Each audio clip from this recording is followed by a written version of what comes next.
welcome to another live edition of Blacklisted Radio. It's good to be back. It's the 24th day of April 2016, if you care. My name is Doug Owen.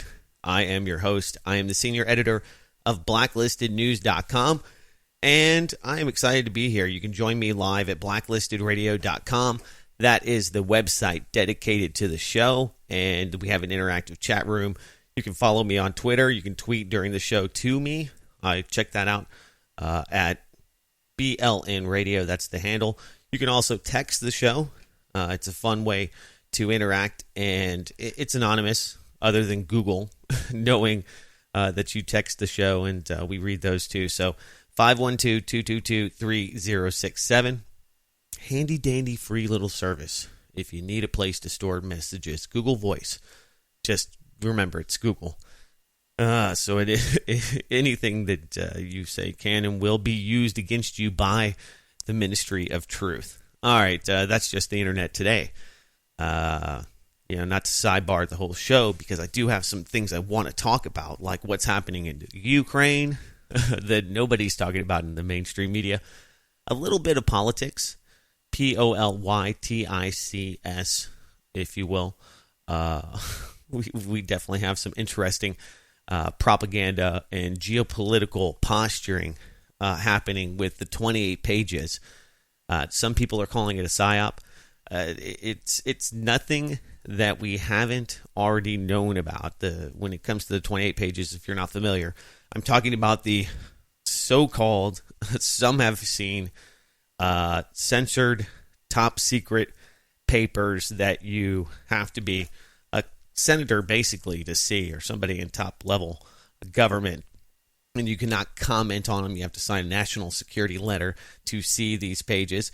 And basically it's pretty much been leaked that there is Saudi involvement in 9/11. This is not new information. The New York Post reported on this in 2003. I've got some articles pointing to these documents. Of course, people like Porter Goss, other people that would have had to be intimately involved in the orchestration of 9/11 or in the direct cover-up of those responsible. And that is a false flag. It's so important to understand the technical term, because you hear that a lot. People say it's a false flag, 9/11 false flag. And it is, absolutely, because the true perpetrators of this crime have been shielded, and the U.S. government has used the blame of those responsible as a tool to invade countries, Iraq, Afghanistan. We're going to talk about some of the updates and what's happening in those fine imperial designed neoconservative countries, if you will. I mean, that's I was talking with a friend about PNAC, the Project for a New American Century. And, it's one of those things I talked about a lot years and years ago, but I didn't know if the think tank had, taken any turns, if there was still a Project for a New American Century. Apparently in 2006, Bill Kristol, Robert Kagan, husband to Victoria Nuland, she is former head of the State Department and, the orchestrator of the coup in Ukraine. Anywhere Victoria Nuland goes, bad stuff happens. Revolutions. She's out there with John McCain giving out cookies. John McCain, one of the big subscribers to the new foreign policy initiative created, that's the think tank by Robert Kagan and Bill Kristol, and the Brookings Institute, that is the largest proponents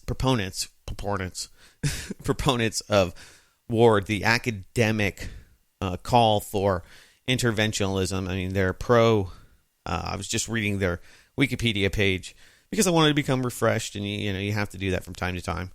Just trying to remember. I thought that there was an I in PNAC. I was like, what the heck? What is PNAC? I thought it was Project for a New American Century. And I guess they got rid of the name because there's songs about PNAC, the great band that we play in some of the live pre-show streams. Anti-Flag has a song out about PNAC, and though just a small punk song. I mean, once you've jumped the shark, I don't know, when so many, millions of people's that have died are the blood is on your hands at some point. I guess you change your name. So anyway, same people today running U.S. foreign policy, same people today that want to occupy and put no-fly zones over Syria, same people that were instrumental in the design of the assassination of Muammar Gaddafi. These same people are in power today, and they are doing the exact same thing, using events like 9/11 as a way to steer foreign policy. So there's a shift happening in Saudi Arabia. They're out of oil. In the next 5 years, they will be bankrupt. They're trying to shift off of an oil economy. I mean, this is one of the biggest U.S. allies since World War II, Saudi Arabia. There's just, all of the hypocrisy, is evident when you talk about Saudi Arabia, because they are human rights violators. Women are not allowed to drive. They kill gay people. Bruce Springsteen, shame on you. Shame on you for canceling your concert in North Carolina when you align yourself and go and do concerts in places like Dubai, in Saudi Arabia, where they beat and kill gay people. So when it comes to the gay agenda, all of those things that usually topple governments.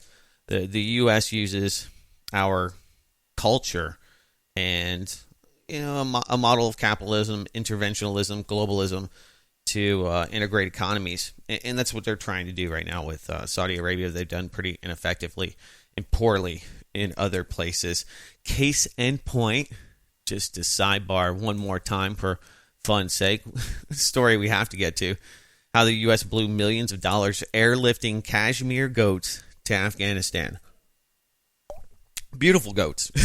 Beautiful goats. All I can say is, not a good airdrop. I don't know if you saw the video this week. It's kind of a radio visual, but funny video showing the U.S. Dropping tanks, this airlift or parachuting of tanks going wrong, this air operation failing, and watching these things just, I don't know, they probably cost $500 million these days. Might be embellishing on that, but F-35, well over $1 trillion. But don't worry, we've conned other countries into it, and they're going to put lasers on those suckers. But I know, I digress. Anyway, some of the failed policies that are pretty funny to talk about. Saudi Arabia is up there. We're turning a blind eye to the absolute war crimes and genocide that's happening in Yemen. Not a shocker, but the world, the UN has, pretty much said, look, we're not going to talk about it. The Saudi Arabians have been, good partners in this economic war against Russia. Saudi Arabia has been, we all heard about the not so secret meeting with John Kerry where they agreed to drop prices. We talked last week about the failure at Doha. A big story. I saw it all over PBS NewsHour. So, failed talks, failed U.S. policy. That's not a big shocker. So, 28 pages, kind of a psyop, absolutely a false flag. One of the many surrounding 9/11. Can't get to them all, but the same crew, the Dick Cheney, Don Rumsfeld, academics, and the people that were the architects and are the current think tanks that are used to justify U.S. interventionism, and it's business as usual. Is this a way to cover up what really happened? Is this a pre-injected story into the 9/11 narrative? Absolutely. And that's why it's worth talking about. It's one of the things, there was nothing weird that happened at the Pentagon. No economic false flag. We won't talk about the gold or, Building 7. Those things they would like to scrub from the narrative. The U.S. wants a conspiracy theory. This is one that they can have. Oh, yes, there was a conspiracy. Saudi Arabia is under immense pressure. One of the things that was interesting, I guess, from this week and the 28 pages is that Obama doesn't want to declassify them or to allow the U.S. government apparently to sue Saudi Arabia. Because, that would open the U.S. to tons of lawsuits. If you can sue countries for killing people, which you would think that would be one of the few times a lawsuit might be even actually viable or justified. Anyway, Samantha Powers, globalist, elitist, peddling her agenda where was it? I put this in the wire. It's just another day, another dead child. She and her motorcade plowed this kid down somewhere in Africa. Let's see. Starred items.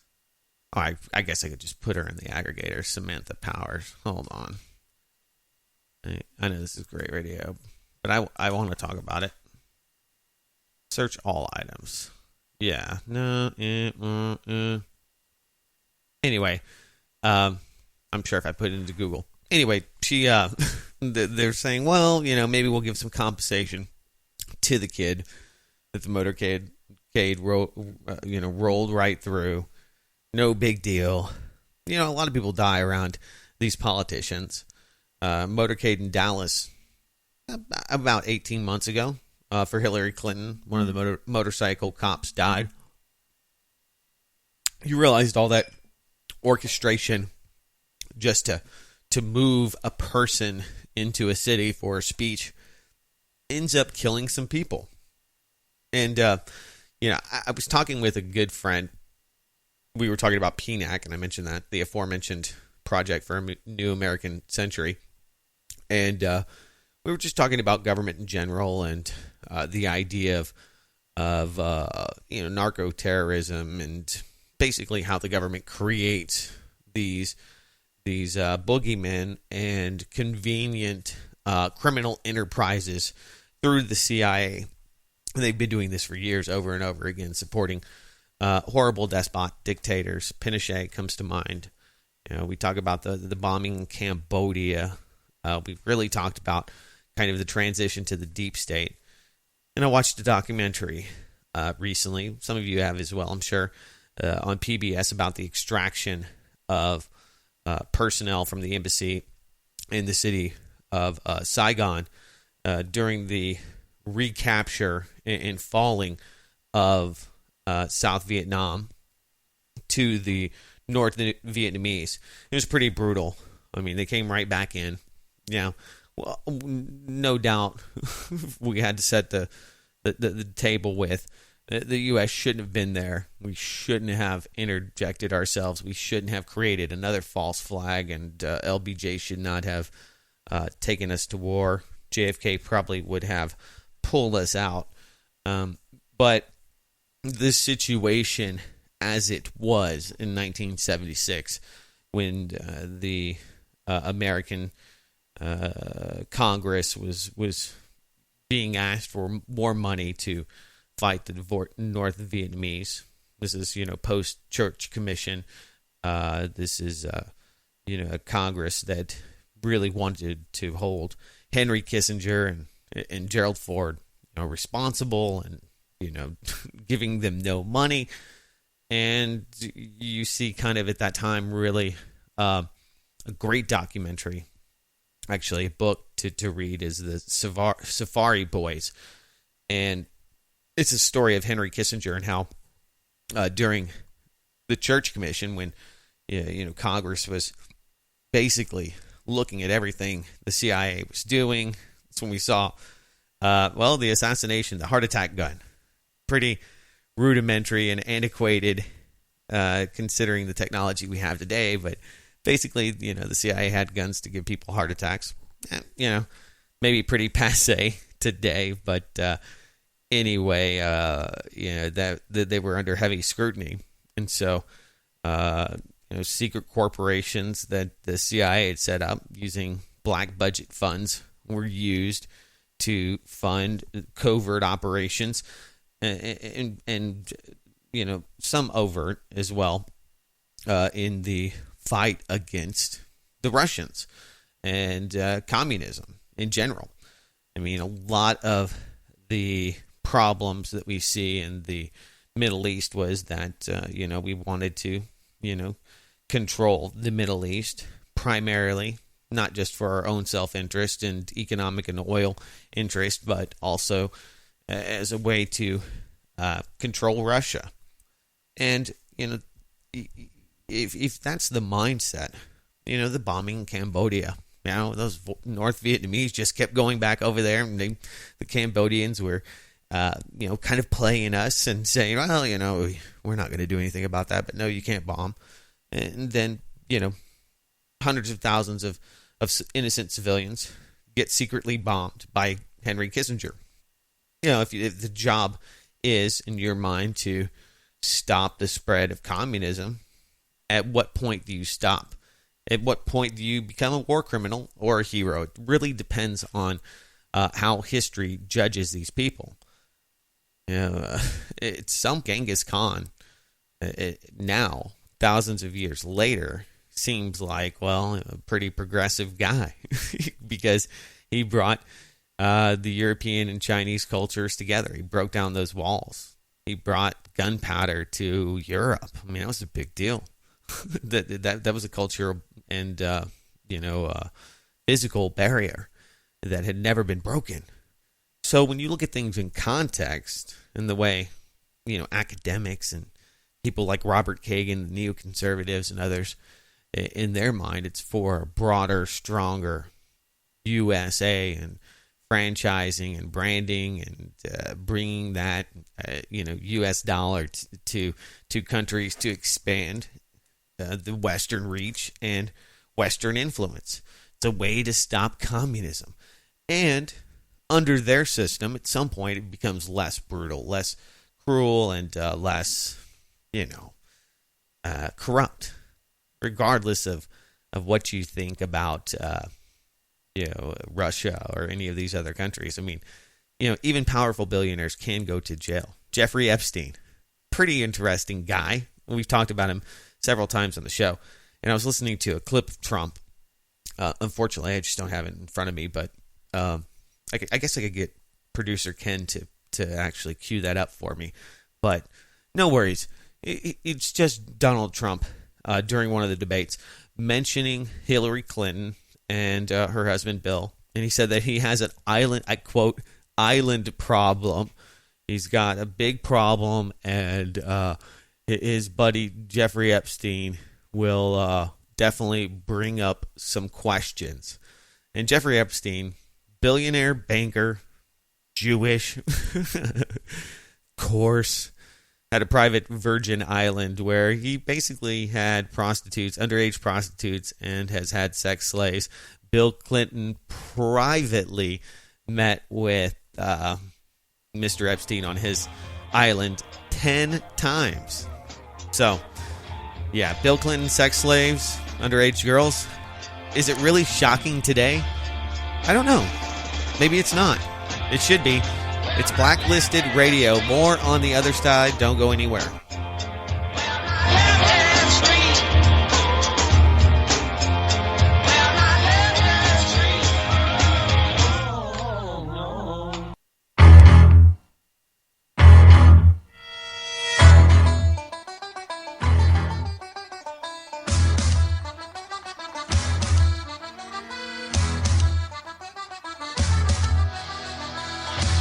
All right, welcome back. It's Blacklisted Radio. Good to be with you here on this Sunday evening. Yeah, we talk about a lot of things on this show, and mostly failed U.S. interventionism, why war is bad, why you can't trust people to run government, and why people that search for more solutions through government obviously usually get let down, because government is people in power, people that not to say that all government entities are bad, but when the collective U.S. person, whatever that may be, U.S. citizen, when people decide generally that the government should take over certain aspects of social welfare, economic welfare, it becomes problematic. So you have a huge problem, and that is corporate welfare. That is where the majority recipients of government wealth come from. So anyway, there were some people making some money here. The Pentagon airlifted Italian goats, cashmere goats, to Afghanistan in a failed $6 million project aimed at boosting the Afghanistani cashmere industry. That's one of the latest findings from John Sopko, the Special Inspector General for Afghanistan Reconstruction, who testified at a Senate hearing yesterday on the Defense Department's efforts to boost Afghan's economy at the cost of $600 million. What's $600 million these days? Not a big deal. SIGAR, Sopko said, has not been able to find credible evidence showing that the Task Force for Business and Stability Operations activities in Afghanistan produced the intended economic growth or stabilization outcomes that it justified creating this project to boost the Afghani economy. So we talk about the drugs, all of the opium, all of the police officers diddling and raping children, the U.S. turning a blind eye to that. I mean, some of the just horrific stories that have come out of Afghanistan. Not to say that horrible things weren't happening there before, but it's just ultimately disturbing to think about the U.S. role. Empire building is never pretty. One of the things that's happened is that we get a pretty good intelligent view of empire itself. The people in the U.S. had no idea of what was happening in Hawaii during the campaign to make Hawaii part of the United States. The demonization of the people, their culture, their false gods, all of that, fine Goebbels-esque propaganda from the PR groups. I don't think it was Hearst. I'm trying to think. Edward Bernays was instrumental in that push to demonize and really minimize the impact, and basically made the case for why the U.S. needs to ouster the old kings and queens of Hawaii. And it made sense because, the United Fruit Company and others like that, the U.S. interest groups wanted to, get tax-free pineapples, and there was a huge industry. Usually it's about, usurping tariffs and trades and, business interests and economic interests become the focal point. The truth becomes, for the masses, becomes the, first casualty. The truth is absolutely the first thing that goes out the window when there's profits and war and all of that to be had. So when you look at this project, it's just one of the fine examples of how we have this viewpoint now into the inner workings of empire building. People in the Netherlands never saw the horrible atrocities that at least the prim and proper, the people that were the affluent and well-to-do in Brussels didn't see the horrific things that were happening in Africa.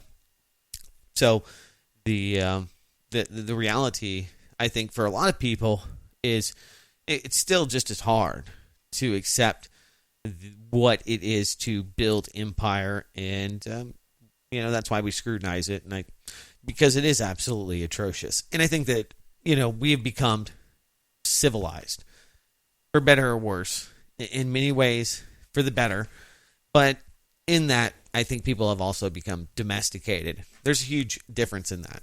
So back to this story here just for a moment to wrap it up, to summate. They spent over $47 million in trying to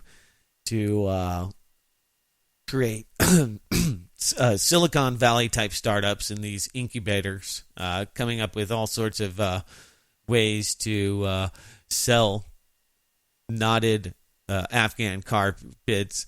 The CIA, the Pentagon, was trying to create this economy that did not exist, trying to push Afghanistan into this new economic model, creating jobs, okay, for better or worse, creating jobs, creating markets, and creating things for the Afghani people to do. Failed projects.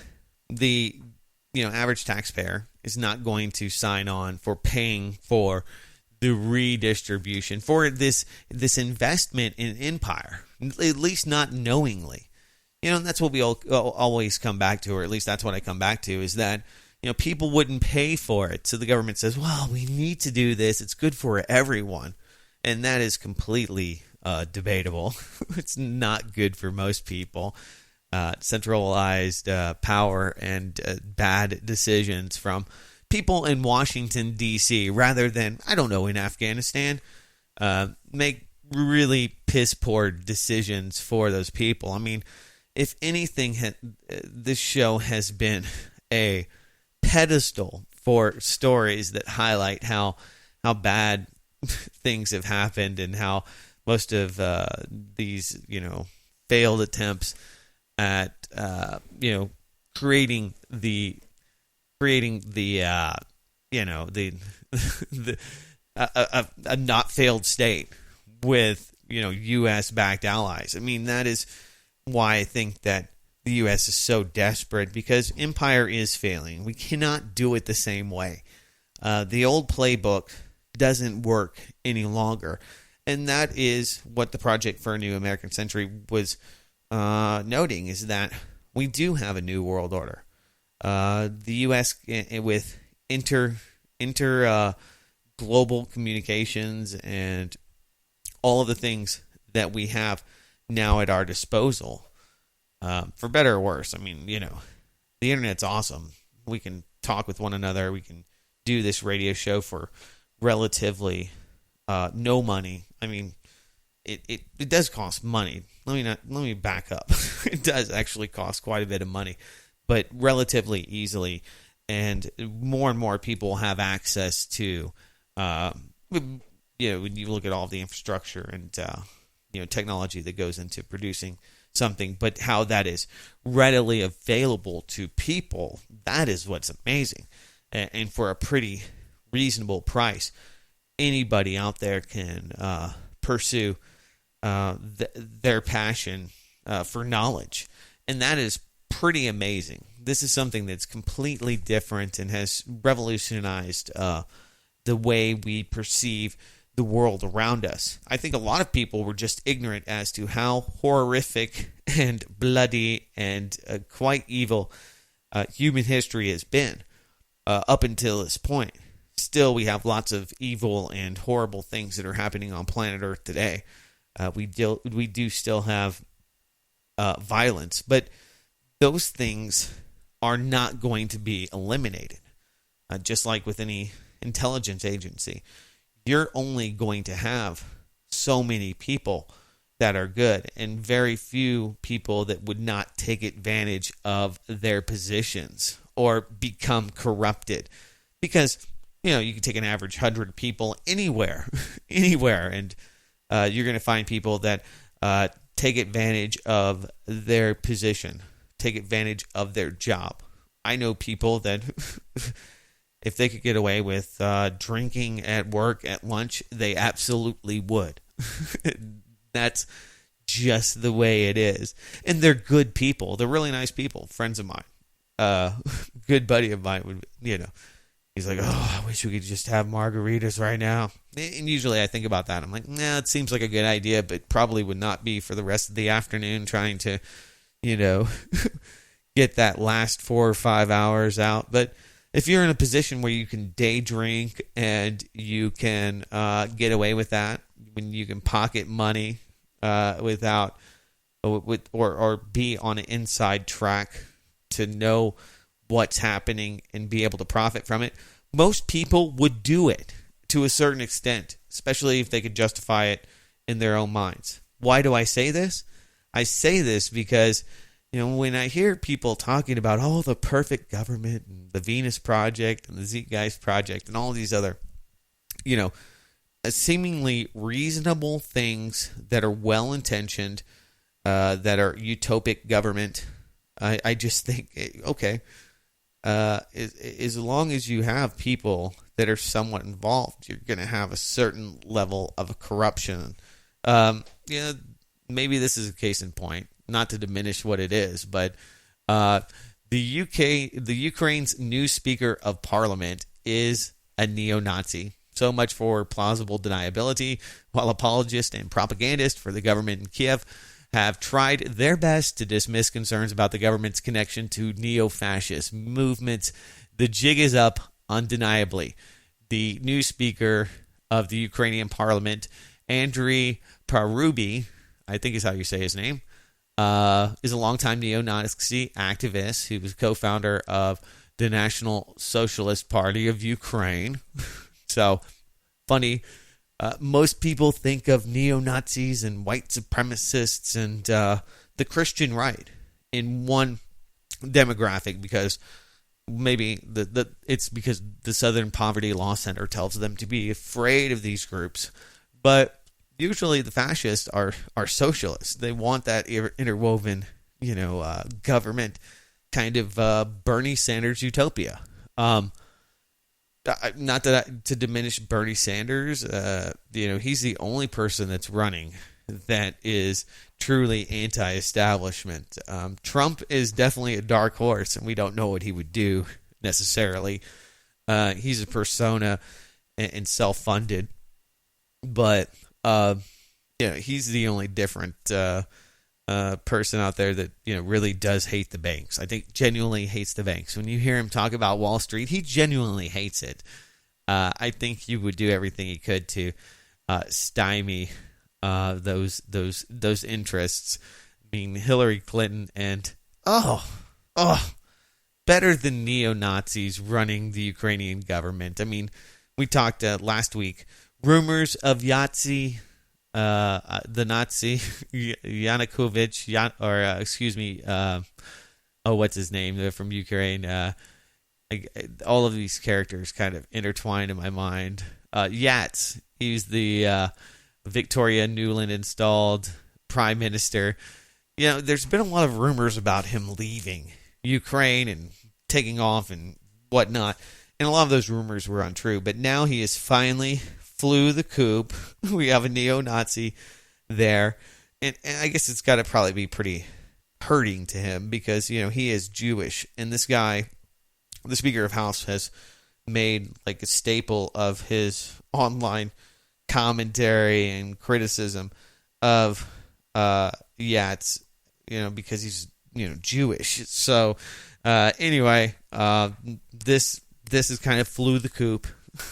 We still talk about, I was reading from that Project for a New American Century, one of the things that they said, well, the U.S., in an absence of U.S. global leadership, that is why Russia was able to seize Crimea, blah, blah, blah, blah, blah. And it's just so short-sighted. I mean, as intellectual as some of these people at the Brookings Institute claim to be, they don't understand why this continued failure of U.S. foreign policy is possible. The only reason it's possible is because the U.S. doesn't have the backbone. The American people, you out there, don't have the backbone. You just cannot fathom what needs to happen, and you just don't want to nut up and pay, I don't know, 50% of the money that you have in creating this new globalized economy for all of our benefit. Of course. But even better than that is the where is it at? Anyway, I was looking at one of the headlines there at blacklistednews.com, and I thought it was pretty telling in what we see here playing out, that is really destroying Europe. Beyond the neo-Nazis in the fascist government and Victoria Nuland's Ukraine, you have the European angle to this. And, of course, the integration into Europe is key. We have the Austrians. The far right has triumphed the presidential election. We're seeing the shift from National Socialism to nationalism, which also is kind of National Socialism. So as much as you think it would be, somewhat conservative, because here in the U.S., the conservative movement, an actual political ideology, has been, well, I think put into, it's been merged with Christian evangelical ideology. And so the left, or at least people on the left, perceive, right-wing nutbags as conservatives, true ideology, whereas in Europe it's much different. So we're seeing this huge shift, and the amount of stress that this is putting on the global system, as far as globalization, is huge, because, as George Soros has said, this is a make or break for the European Union. So we'll mention the Brexit, a few other things that are happening in Europe, in Euroland on the other side. Don't go anywhere. Final segment on the other side. It's Blacklisted Radio.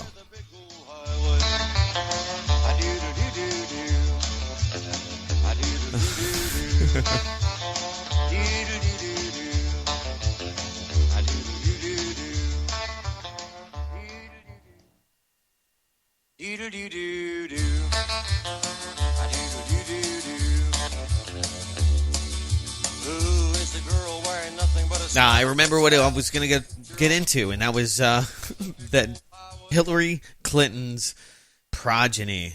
Oh, Chelsea, please stop opening your mouth. I don't know what to do. I think of the prospect of this country being run by Hillary Clinton. That's absolutely frightening. I mean, I don't know what Ted Cruz would do. I mean, he's joked about I paraphrase, but he doesn't know if sand can glow in the Middle East, but he would, he's willing to find out. John McCain, he's joked about bombing Iran. Thank God, he hasn't had his hand on the wheel. He hasn't been the skipper in quite a while. But when I think about the Clintons, I mean, they absolutely terrify me. They are a power couple that has engendered just corruption, probably on the scale of what you would see, in Russia today. I mean, they are above the law. Look into, and you don't want to be friends with Clintons, quite honestly. Just ask Vince Foster. Oh yeah, he's not around. But anyway, Chelsea made waves this week, saying that with the exit of Justice Scalia, the fortunate exit of Justice Scalia, now the powers that be, the U.S. government, people like her mom, can move forward with more gun control legislation and moving to this agenda because they don't have these constitutional constraints, whatever limited with Justice Scalia. There's plenty of things that I know that when it came to healthcare, one of the most personal things in my life, what do you have in your life that you have to worry about? Money and health. When it comes to that, I think of Justice Scalia and his role in bringing us Obamacare. And not the hero that some people think on the right. Anyway, let's see if Frank in North Carolina is still on the line. Frank, welcome to Blacklisted Radio. We got a few minutes here. Hey, thanks for taking my call. I hear the term Nazi thrown around a lot, particularly by people like Alex Jones and whatnot. And what that evokes in most people's mind is a bunch of racist old white guys, or white guys who hate black people or hate Jews or whatever.